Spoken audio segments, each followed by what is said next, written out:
할렐루야. 네, 예배 나오신 여러분들을 주님의 이름으로 환영하고 축복합니다. 여러분들도 귀한 발걸음 하셨는데 그냥 왔다가 그냥 가지 마시고 하나님의 나라를 다 발견하고 돌아가시기를 주님의 이름으로 축원합니다. 오늘 이 시간에는 일상에 숨겨진 하나님의 나라, 일상에 숨겨진 하나님의 나라라는 제목을 가지고 함께 하나님의 말씀을 나누도록 하겠습니다.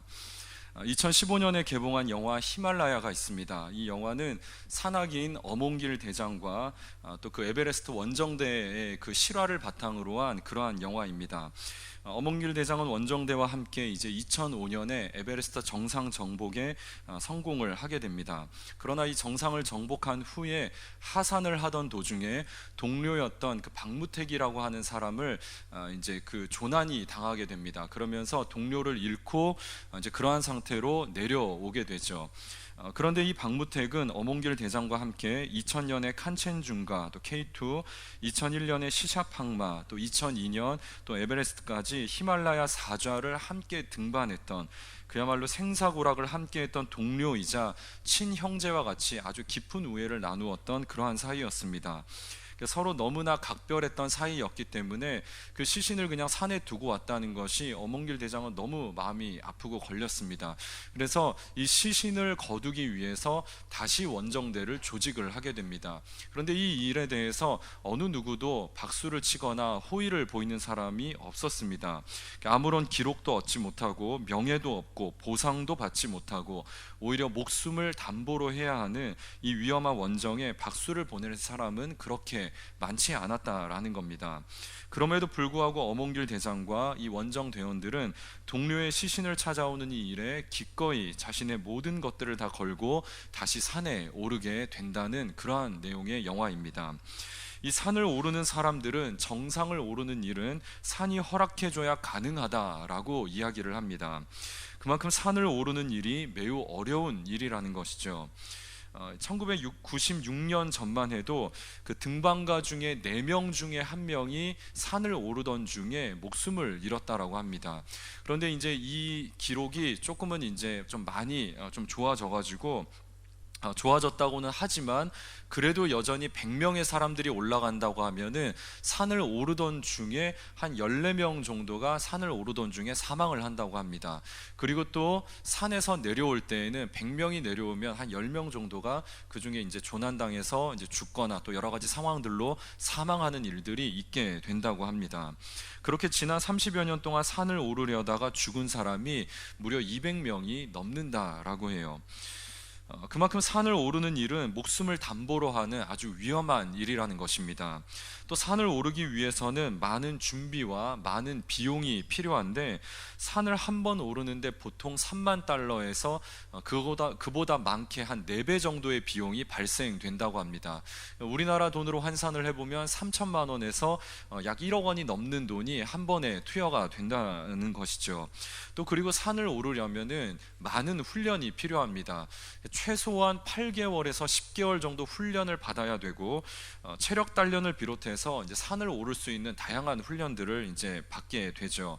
그런데 이런 훈련만 받아서는 안 되고 이 훈련에 더해서 단연간의 등산 경험이 절대적으로 필요하다고 많은 전문가들은 조언을 하고는 합니다. 우리같이 평지에서 그냥 평범하게 살아가는 사람들에게는 왜 굳이 저렇게 위험한 일을 하려고 할까? 왜 굳이 저 돈도 비용도 많이 들고 또 고생도 하고 또 목숨을 담보로 하는 이 일을 왜 굳이 하려고 할까? 우리는 그렇게 생각을 하고는 합니다. 그러나 이 산악인들에게 이 일은 이것이 세상에서 가장 가치 있는 일이기 때문에 그 산을 오르는 일에 자신들의 삶을 전부 다 투자한다라는 것이죠. 여러분, 오늘 예수님께서는 하나님의 나라를 비유로 설명을 하고 계신데 이 하나님의 나라는 마치 에베레스트 산을 오르려고 하는 산악인들과 같이 대가 지불이 필요하고 이 일은 상당히 가치가 있는 일이라고 우리에게 말씀하고 있다는 것입니다. 자, 그렇다면 이 하나님의 나라는 과연 어느 정도의 가치가 있느냐라는 것입니다. 이 하나님의 나라는 값으로 매길 수 없을 만큼 세상에서 가장 가치가 있다는 것입니다. 우리 마태복음 13장 44절의 말씀을 우리 같이 한번 봉독하겠습니다. 시작. 천국은 마치 밭에 감추인 보화와 같으니 사람이 이를 발견한 후 숨겨두고 기뻐하며 돌아가서 자기의 소유를 다 팔아 그 밭을 사느니라. 아멘. 자, 자기의 소유를 다 팔아야 살 수 있는 것이다 라고 이야기하죠. 천국은 자신의 모든 것을 다 맞바꾸어야 살 수 있는 그만한 가치가 있다라고 이야기를 하고 있습니다.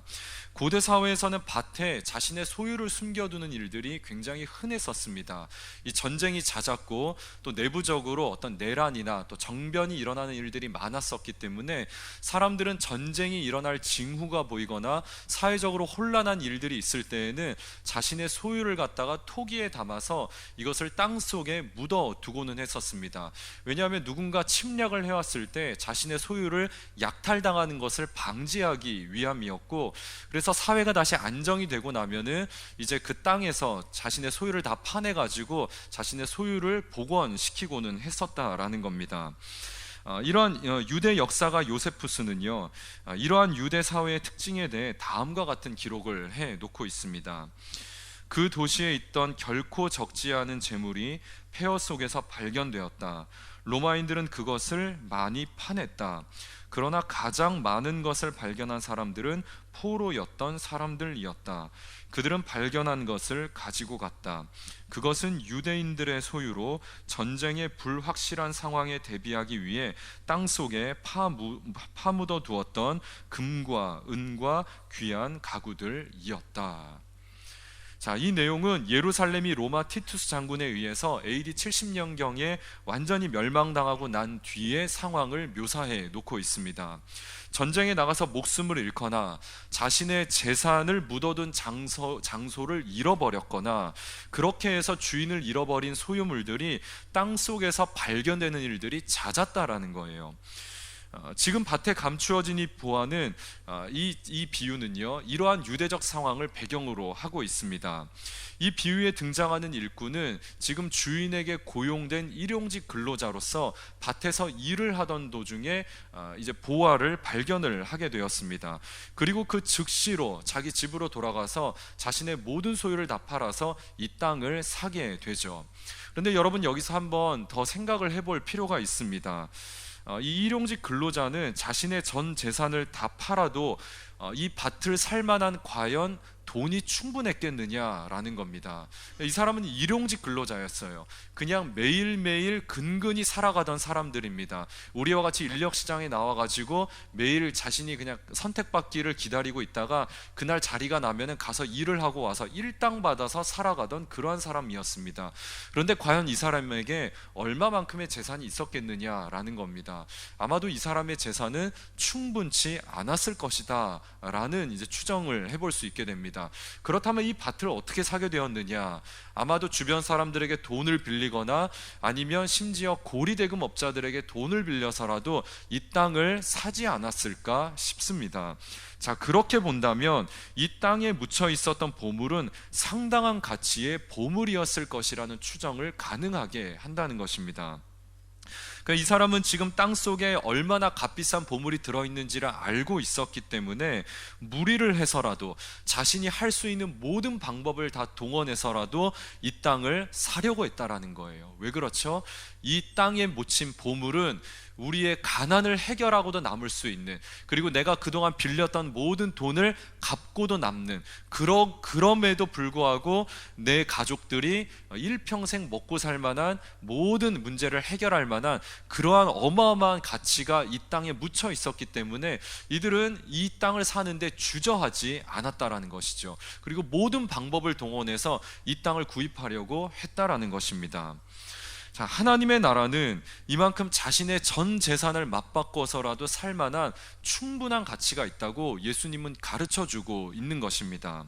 자, 이어서 예수님은 하나님 나라의 가치에 대해 또 한 가지 비유를 더 들어서 이야기하고 있습니다. 우리 마태복음 13장 45절과 46절 말씀을 우리 같이 한번 봉독해 봅니다. 시작. 또 천국은 마치 좋은 진주를 구하는 장사와 같으니 극히 값진 진주 하나를 발견하매 가서 자기의 소유를 다 팔아 그 진주를 사느니라. 아멘. 자, 하나님의 나라는 마치 품질이 뛰어난 진주와 같다는 것입니다. 이 비유에 등장하는 진주 상인은 좋은 보물을 갖다가 온갖 골동품과 보석을 다 사들여서 되파는 그러한 이제 도매 상인이었습니다. 그래서 이 상인은 좋은 진주를 구하기 위해서 이 도시 저 도시 온갖 항구를 다 뒤져가면서 진주를 구하려고 발품을 팔았던 사람이었죠. 그러다가 이 사람이 이 귀한 진주를 만나게 되었다라는 것입니다. 이 고대 사회에서 진주의 가치는 오늘날로 말하면 다이아몬드와 맞먹는 가치라고 할 수가 있습니다. 품질이 뛰어난 진주 하나만 얻게 된다면 인생이 바뀔 수도 있었다라는 거예요. 이 진주는 주로 홍해나 페르시아만 또 인도양에서 주로 발견이 되어졌는데, 이 잠수부들은 품질이 뛰어난 진주를 찾기 위해서 이제 우리가 제주도에서 보는 해녀와 같이 그냥 물속에 이제 뛰어들게 됩니다. 그 당시 어떤 그런 잠수에 필요한 장비들이 없었기 때문에 몸에 그냥 돌 하나만 묶고 숨을 깊이 들이신 뒤에 이 물속에 뛰어들었습니다. 그런데 그렇게 진주를 구하려다가 목숨을 잃는 사람들이 생각보다 많았다는 것이죠. 자, 그렇게 하나님의 나라는 상인이 찾고 있는 값진 진주와 같이 그 가치가 상당하고 인생을 걸어볼 만한 가치가 있다는 것입니다. 자, 그러나 아무리 가치가 있다고 한들 밭에서 일하는 이 일꾼, 또 진주를 구하는 이 상인의 모습은 투자 전문가들의 모습으로 보기에는, 이 투자 전문가들의 입장에서는 이들의 모습이 조금 이해가 안 된다라는 것이죠. 좀 어리석은 모습으로 보여진다라는 것입니다. 왜냐하면 투자 전문가들은 투자를 할 때 리스크를 줄이기 위해서 집중 투자하지 말고 분산 투자를 하라고 말하기 때문입니다. 한쪽이 망하면은 그래도 한쪽이 좀 수익이 나니까 이것으로 그 망한 것을 좀 보존을 해라, 이렇게 이야기를 하죠. 그런데 이 두 사람은 지금 자신의 인생 전체를 다 거는 거의 도박에 가까운 모험을 하고 있었다는 것입니다. 일반인들이나 전문 투자가들의 입장에서 이들의 모습은 매우 어리석은 모습으로 보이겠지만, 이 사람들은 지금 투자 전문가들이 보지 못하는 것들을 보고 있었다라는 것이죠. 이 사람들은 이 밭에 지금 얼마나 값비싼 보물이 숨겨져 있는지, 또 이 진주가 얼마나 값비싼 진주인지를 알고 있었기 때문에 이들은 주저하지 않고 이 땅을 구입하고 이 진주를 구입하는데 자신들의 삶을 올인했다라는 거예요. 투자 전문가들의 조언이 필요가 없을 정도의 가치가 있는 것, 올인을 해도 전혀 손해가 나지 않는 것, 이것이 하나님의 나라라는 것입니다. 자, 그렇다면 이 하나님의 나라를 얻기 위해서는 어떻게 해야 하느냐라는 것입니다. 하나님의 나라를 얻기 위해서는 그에 상응하는 그만한 대가 지불이 필요하다라는 것입니다. 자, 하나님의 나라를 얻기 위해 대가 지불이 필요하다, 이 말을 구원 열차에 탑승하기 위해서 열차 티켓을 비싼 값을 치르고 사야 한다, 이러한 의미로 좀 오해하지는 마셨으면 좋겠습니다. 구원에 대해 잠깐 짚고 넘어가면은요, 이 구원은 예수님이 십자가에 달려 돌아가시는 순간에 우리 모두에게 구원이 이르게 되었습니다. 그런데 이 구원이 나의 구원이 되기 위해서는 이 구원을 받아들이는 자세가 필요하죠. 이것을 우리는 믿음이라고 이야기를 합니다. 구원은 하나님의 편에서 일방적으로 주어지는 것이기 때문에 이 구원에 있어서 우리가 해야 할 일은 아무것도 없습니다. 자, 그러나 구원이 우리에게 주어진 뒤에는 우리가 마땅히 해야 할 일이 있는 거예요. 이 구원을 받아들이고 구원을 받은 사람답게 살아가는 것은 우리가 마땅히 해야 할 일이라는 것이죠. 열차 티켓이 주어졌는데 그냥 가만히 있다고 우리가 몸이 가는 게 아니죠. 열차에 탑승을 해야지 우리가 그 몸에 열차에 실어서 가게 되는 것처럼 구원을 얻었어도 우리가 해야 할 일들이 있다라는 것입니다. 최근에 출시되는 차들 보면 차에다 기본적으로 아주 고급 내비게이션들이 다 장착이 되어 있습니다. 그런데 이 내비게이션이 있다고 우리가 가만히 있어서 그 목적지에 도달하는 것은 아니죠. 내비게이션이 있지만 목적지를 우리가 설정을 해주고 또 내비가 지시하는 대로 따라가야 하는 것은 우리가 해야 할 일이라는 것입니다. 마찬가지로 하나님의 나라가 이미 우리에게 주어졌어요. 그런데 이 하나님의 나라를 우리가 이 땅에서 경험하기를 원하는 원한다면 하나님의 나라의 이정표인 그 예수님의 말씀은 하나님 나라를 가리키는 이정표인데, 이 예수님의 말씀대로 따라가는 그 순종이라고 하는 대가 지불이 있어야 한다라는 것입니다. 그럴 때만이 우리는 하나님의 나라를 경험하게 된다라는 거예요. 자, 이 두 가지 비유는, 이 천국 비유는 하나님 나라에 관한 이야기이지만 결론적으로는 제자도에 관한 이야기였습니다. 우리 마태복음 13장 36절 말씀을 우리 다 같이 한번 봉독해 보겠습니다. 시작. 이에 예수께서 무리를 떠나사 집에 들어가시니 제자들이 나와 이르되 밭의 가라지의 비유를 우리에게 설명하여 주소서. 자, 지금 예수님이 제자들만 모아놓고 이야기를 하고 계십니다. 이 13장 전체는 천국 비유에 관한 이야기인데 예수님은 무리들에게도 말씀을 하셨지만 무리들이 떠나가고 난 뒤에 제자들에게만 하셨던 말씀도 있습니다. 그런데 이 36절 이하의 말씀은 전부 다 제자들에게만 하셨던 이야기라는 거예요. 그래서 이 밭에 감추인 보화, 진주를 구하는 상인이 두 가지 비유는 제자들에게만 전하셨던 제자도에 관한 이야기였다라는 거예요. 너희가 나를 따르려면 마땅히 대가 지불이 필요하다라는 것이죠. 고대 사회에서는 이 제자들이 스승을 찾아와서 스승을 따르려고 하면은 이제 자신의 모든 것을 버려두고 스승을 따라야만 했었습니다. 대가 지불이 필요했죠. 자, 그런데 지금 예수를 따르기 위해 제자들이 나아왔다라는 거예요. 자신의 모든 것들을 다 포기하고 예수께 나아왔습니다. 그래서 이 비유에서 말하는 일꾼과 상인은 제자들을 말하는 것이고, 이 보화와 진주는 예수를 의미하는 것이었습니다. 이처럼 예수를 얻기 위해서는 이전에 가지고 있던 것을 다 소유한 채로 예수를 얻을 수도 없고 예수를 따를 수도 없다라는 것을 말씀하시는 것이었습니다. 대가 지불이 있어야 한다는 것이죠. 우리는 대가 지불이라고 하면은 뭔가 조금 거부감을 좀 가지게 됩니다.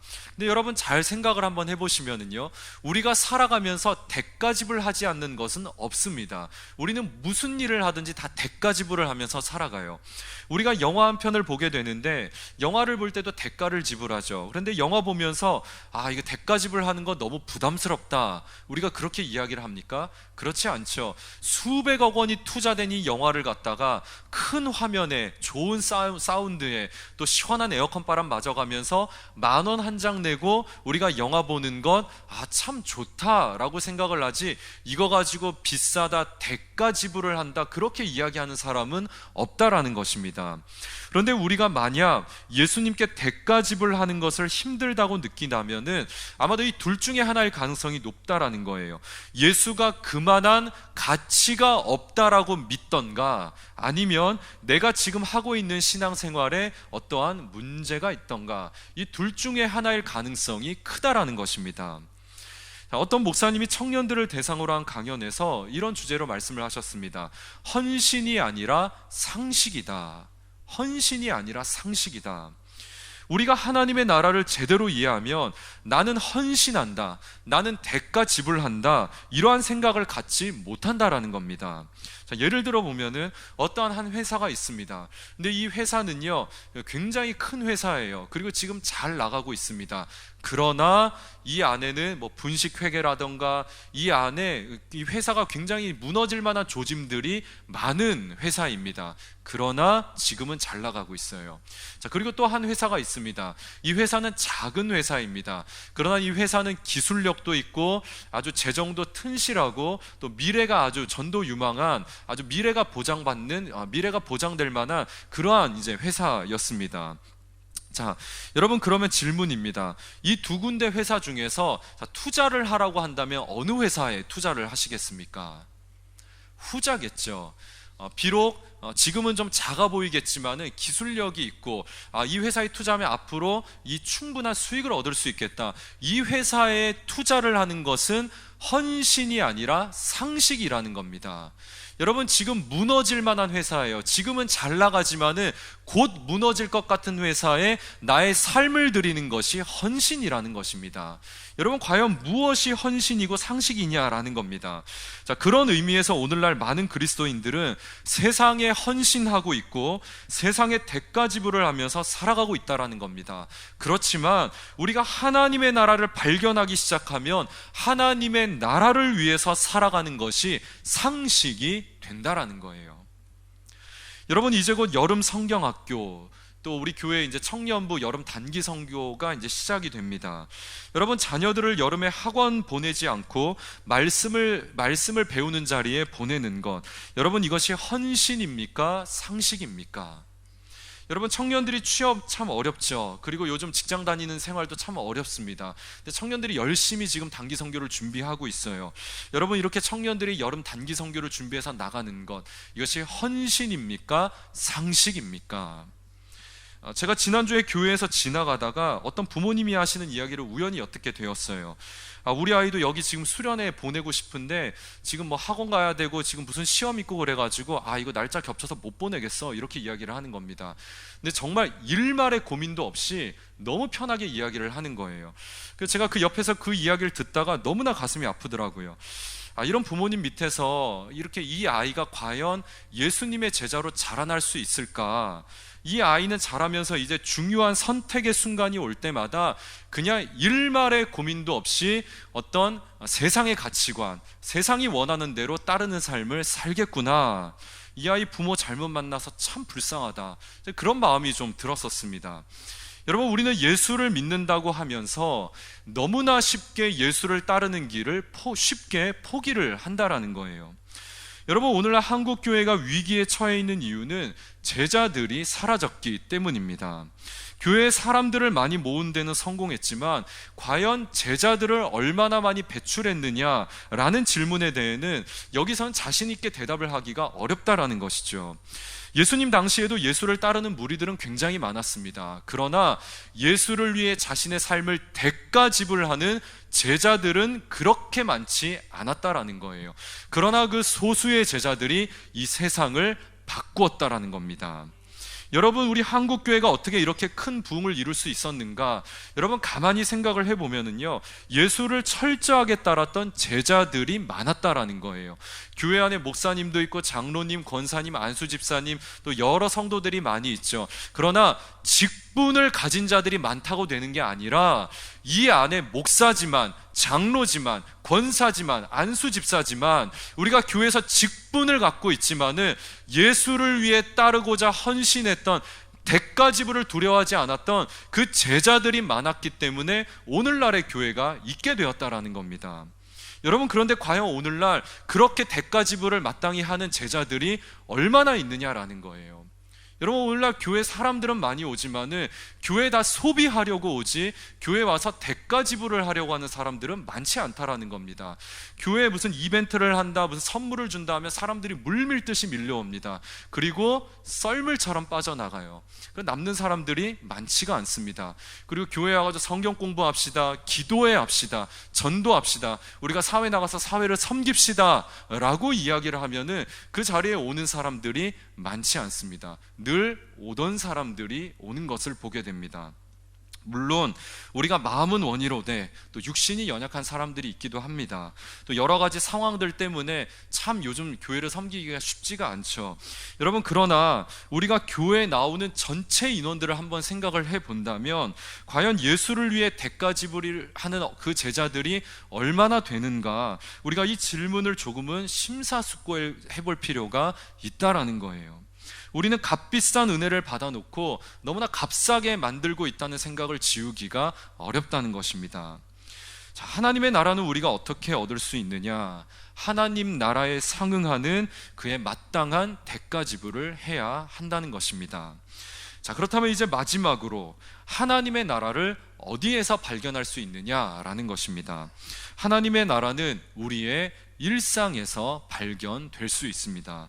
우리 마태복음 13장 우리 44절에서 46절의 말씀을 우리 다 같이 다시 한번 봉독을 해보도록 하겠습니다. 시작. 천국은 마치 밭에 감추인 보화와 같으니 사람이 이를 발견한 후 숨겨두고 기뻐하며 돌아가서 자기의 소유를 다 팔아 그 밭을 사느니라.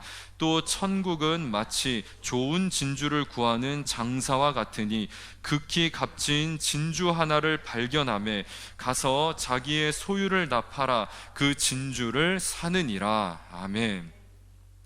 자, 천국은 밭에 감추인 보화와 같이 또 우리 곁에 있는 진주와 같이 일상 가운데 숨겨져 있다는 것입니다. 일꾼은 늘 자신이 일을 하던 밭에서 보물을 발견했고요, 또 자신이 늘 찾아다니면서 돌아다녔던 그 항구에서 진주를 발견하게 됩니다. 이 두 사람은 모두 다 자신이 살아가던 삶의 자리에서 보화를 발견하게 되었다라는 거예요. 하나님의 나라는 어디서 발견이 되느냐? 우리의 일상에서 발견되어진다는 것입니다.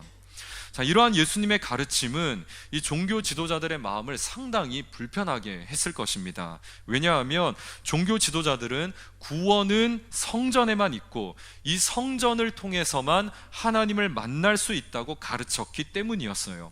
그런데 예수님은 천국은 어디에나 있고 천국은 일상에서 발견되어진다라고 가르쳤기 때문이라는 것이죠.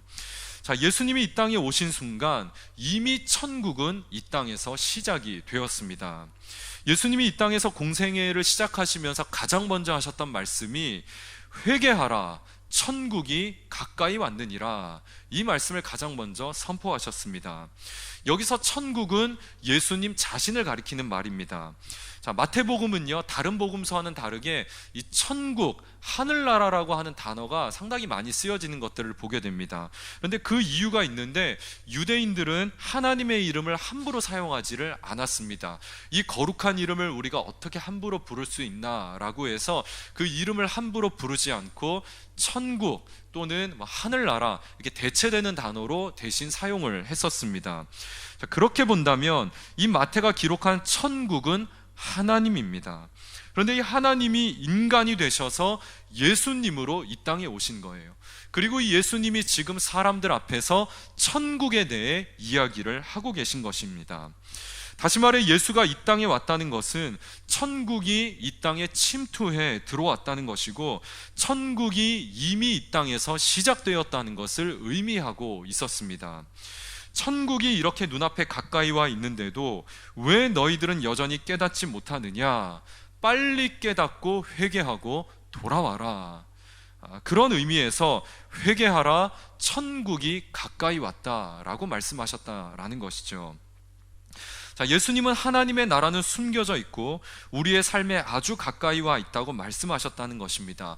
그래서 이 천국이라고 하는 것은 멀리서 발견되거나 죽어서 발견되는 나라라기보다는 예수를 믿고 따르는 자들이라면 이 땅에서, 이 일상에서 발견되어지는 것이라고 말씀하고 계셨습니다. 자, 천국과 관련해서 생각해 볼 만한 동화가 하나 있습니다. 우리가 잘 아는 파랑새 이야기입니다. 옛날에 가난한 나무꾼의 자녀들이었던 치르치르와 미치르라는 남매가 있었습니다.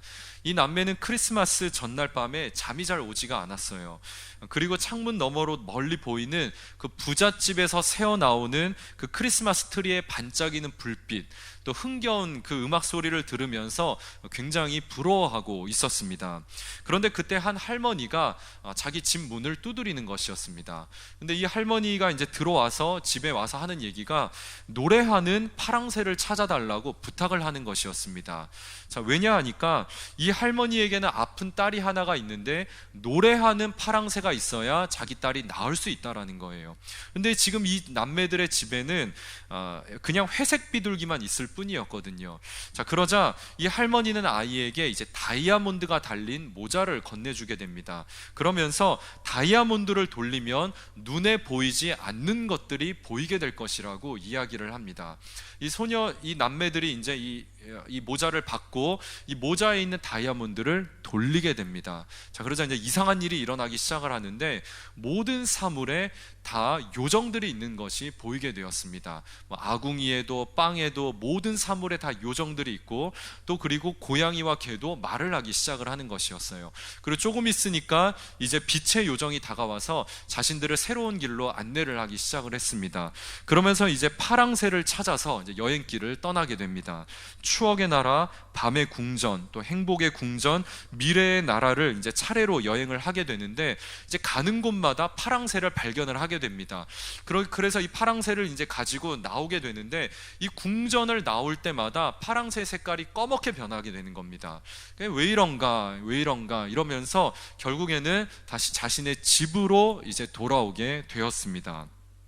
자, 그런데 알고 보니까 이 모든 것들이 다 꿈이었죠. 자, 그렇게 깨어났는데 또 누가 문을 두드리는 겁니다. 가만히 보니까 그 꿈에서 보았던 이상한 할머니였어요. 남매가 소스라치게 놀랐습니다. 그런데 이 할머니가 하는 이야기가 내 딸 아이가 아픈데 크리스마스 선물로 새를 갖고 싶어해. 어디서 새를 구할 수 없을까라고 물어보는 것이었습니다. 그래서 이 남매는 자기 집에 산비둘기, 그 회색 비둘기가 있으니까 이 비둘기를 드리자라고 이제 결정을 하고 할머니에게 비둘기를 주려고 하는데 가만 보니까 이 비둘기가 파란색으로 바뀌어 있는 것이었습니다. 그리고 이 할머니가 이 파랑새를 가지고 가고 그 딸은 나음을 얻게 되었습니다. 자, 그리고 이 남매는 세상에서 가장 아름답고 행복한 크리스마스를 맞이하였다라면서 이야기는 끝이 나게 됩니다. 자, 여러분, 작가가 파랑새를 통해 하고자 하는 이야기는 무엇입니까? 행복은 멀리 있지 않다라는 것입니다. 행복은 우리 곁에 가까이 와 있다라는 것이죠. 우리는 뭔가 행복을 찾기 위해서 먼 곳을 가서 먼 곳에서 다른 무언가를 찾아 헤매이는데 그렇게 행복은 멀리 있던 것이 아니라는 것이에요. 우리의 일상 가운데 우리의 집 안에 있던 것이 행복이라는 것이죠. 여러분, 마찬가지로 천국은 멀리에 있는 것이 아니라는 것입니다. 예수님은 성령님이 되셔서 지금 우리와 함께 하고 계십니다. 이 예수님을 믿고 매 순간 예수님과 동행하는 자들은 이 땅에서 천국을 살게 된다는 것입니다. 제가 이 말씀을 준비하는 내내 마음속에서 떠올랐던 찬양의 가사가 하나 있었습니다. 찬송가 438장 내 영혼이 은총 입어입니다. 이 후렴이 이렇게 되죠. 주 예수와 동행하니 그 어디나 하늘나라. 주 예수와 동행하니 그 어디나 하늘나라. 그 어디나, 집이나 직장이나 그 길거리를 걸어가든지 그 어디나 하늘나라라고 이야기를 하고 있는 겁니다. 여러분, 2절 가사도 한번 보시면은요, 주의 얼굴 뵙기 전에 멀리 뵈던 하늘나라 내 맘속에 이루어지니 날로 날로 가깝도다. 여러분, 3절 가사는 더 감동입니다. 높은 산이 거친들이 초막이나 궁궐이나 내 주 예수 모신 곳이 그 어디나 하늘나라. 여러분, 예수님이 우리와 함께 계심을 믿고 예수님과 동행하는 삶을 살게 되면 우리가 살아가는 곳 그 어디나 하나님의 나라가 된다는 것입니다. 천국에서 돌아온 소년이라는 책이 있는데 이 책에 다음과 같은 글귀가 실려 있습니다. 천국은 다음 세상이 아니다. 천국은 지금이다. 천국은 하늘 높은 곳에만 있지 않다. 천국은 어디에나 있지만 또 아무 곳에나 존재하지도 않는다. 천국은 하나의 장소가 아닌 장소다. 실제적인 장소다. 여러분, 우리가 부르는 이 찬양, 그냥 의미 없게 부르는 찬양이 아니라는 겁니다. 이 찬양은 실제입니다. 주 예수와 동행하니 그 어디나 하늘나라. 여러분, 우리가 부르는 찬양 그대로 천국은 이미 우리 곁에 가까이 와 있고 예수님을 발견하고 예수님과 동행하는 자들이 천국을 살게 될 줄로 믿습니다. 말씀을 맺습니다. 에베레스트 산에 오르는 사람들은 준비하는 과정에서 이미 에베레스트 정상을 얻었다라고 말할 수 있을 것 같습니다.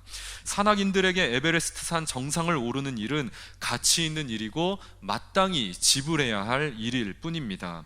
여기 계신 여러분들이 하나님의 나라를 가치 있게 여긴다면 여러분들은 무리보다는 그래도 제자에 가까운 사람들이라고 말할 수 있을 것입니다. 그러나 하나님의 나라는 상당한 가치가 있는 것으로 그에 상응하는 대가 지불을 해야만 얻을 수 있는 것입니다. 예수님이 인생의 전부라고 믿고 있다면 예수님의 뒤를 따라 순종의 대가 지불을 감당하시고 주님과 동행하며 천국을 경험하시는 저와 여러분들이 되시기를 주님의 이름으로 축원합니다.